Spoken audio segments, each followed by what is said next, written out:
नमस्कार, मी संघवी लोकमतमध्ये आपल्या सगळ्यांचं स्वागत. गोव्याच्या राजकारणात पुन्हा एकदा फोंडा तालुका चर्चेचा विषय ठरलाय आणि यावेळी कारण आहे ते म्हणजे राज्याचे वीजमंत्री आणि महाराष्ट्रवादी गोमंतक पक्षाचे ज्येष्ठ नेते सुदीन ढवळीकर यांचं एक महत्त्वाचं विधान. ते काय म्हणालेत पाहूयात. सुदीन ढवळीकर यांनी स्पष्टपणे म्हटलं आहे की फोंडा तालुक्यात मी कुठूनही निवडणूक लढवू शकतो. मात्र त्याच वेळी त्यांनी भाजपसोबत युती कायम असल्याचं सांगत युती धर्माचं पालन करून योग्य वेळी योग्य निर्णय घेतला जाईल असंही स्पष्ट केलंय.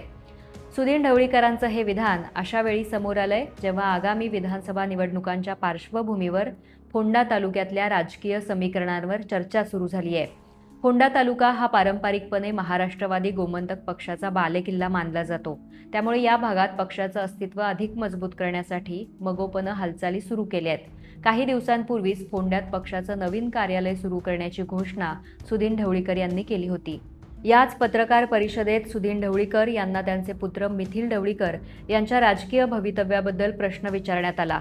त्यावर त्यांनी म्हटलं की निवडणूक लढवायची की नाही हा निर्णय मिथिलनं स्वतः घ्यायचा आहे. इतकंच नाही तर मिथिल फक्त मगोतर्फेच नाही तर इतर कोणत्याही पक्षाकडून निवडणूक लढवण्याचा निर्णय घेतला तरी त्याला माझी काहीही हरकत नाही असंही सुदीन ढवळीकर यांनी स्पष्ट केलंय. सध्या सुदीन ढवळीकर हे मडकईचे आमदार आहेत. तर फोंडा तालुक्यात फोंडा, शिरोडा, प्रियोळ आणि मडकई हे 4 महत्त्वाचे मतदारसंघ येतात.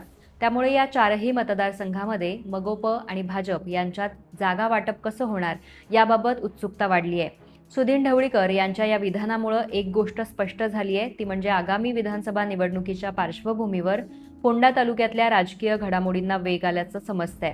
मात्र उमेदवारी आणि जागा वाटपांबाबत अंतिम निर्णय हा भाजप मगोप युतीच्या वरिष्ठ नेत्यांकडूनच घेतला जाणार असल्याचे संकेत त्यांनी दिले आहेत. या दरम्यान 2022च्या विधानसभा निवडणुकीत फोंडा मतदारसंघातून मगोपचे उमेदवार असलेले डॉक्टर केतन भाटीकर यांचं निधन झालं आणि त्यांच्या निधनानंतर या मतदारसंघात पक्षाच्या नेतृत्वाची पोकळी निर्माण झाली.